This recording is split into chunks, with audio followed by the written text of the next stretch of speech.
I picked up a Carb Cheater for my 66 F250.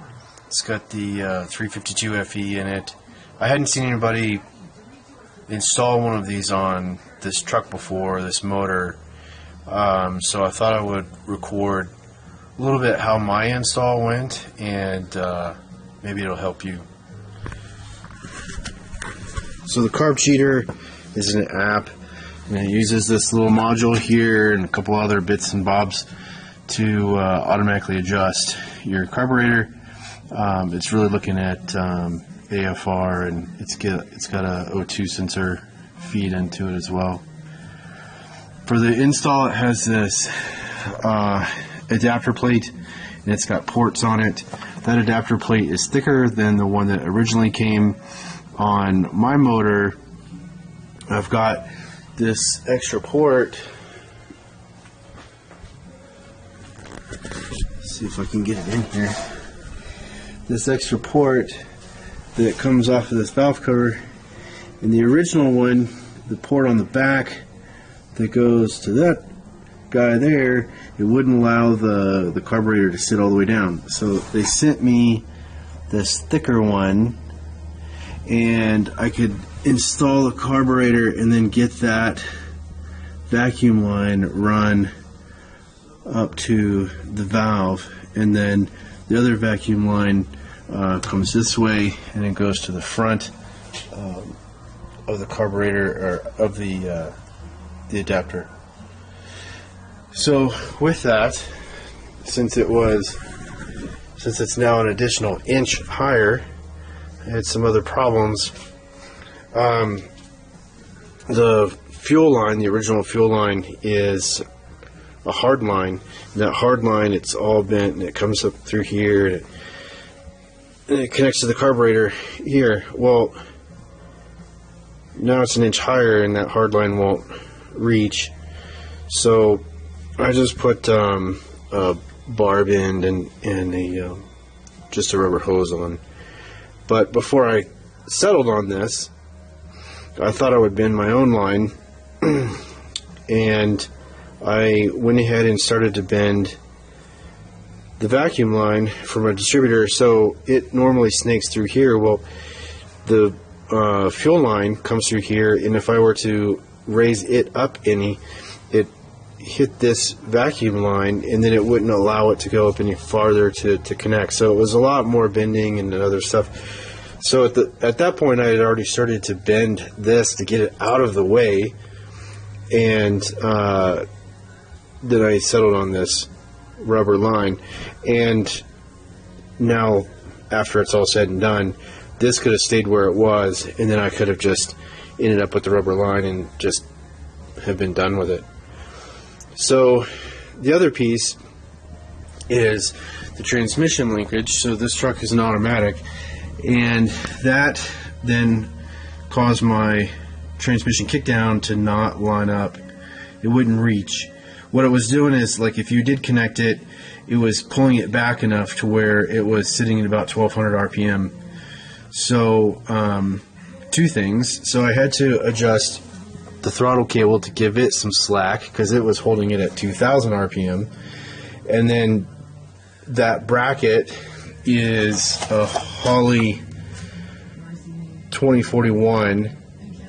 It's a Ford kickdown bracket extension. So it's just got a bolt here, and then I drilled another hole, so it only has a hole here, so it's too far. So almost halfway between this mount hole and that hole, I drilled a hole so that I could connect it to the linkage on the carburetor. So then the other thing was where to install the module.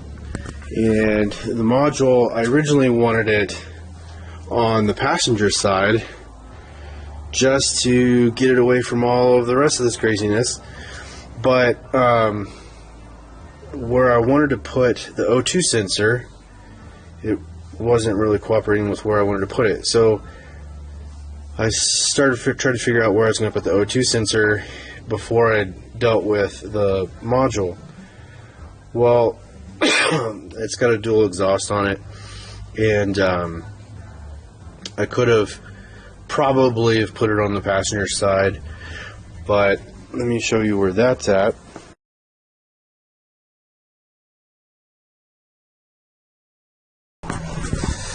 So that is where my O2 sensor is. So I could have put it over there, but I put it over here instead. And this is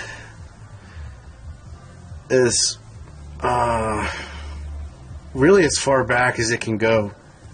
There's a pigtail that comes off of it, and that pigtail connects to an extension, and then that extension runs up the frame rail, and that extension gets me to here.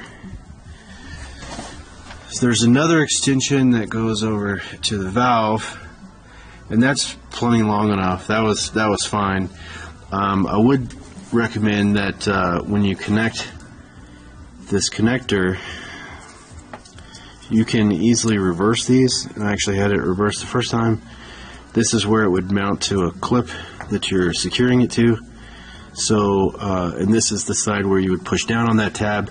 So you wouldn't be pushing down on the side where you would secure it. You want to push it on this side to disconnect it. So the push down for the disconnect is on one side, the hold down retainer is on the other side, on the other end. So it's easy to get those mixed up.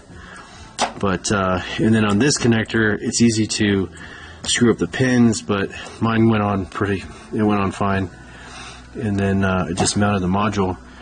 The module has several wires.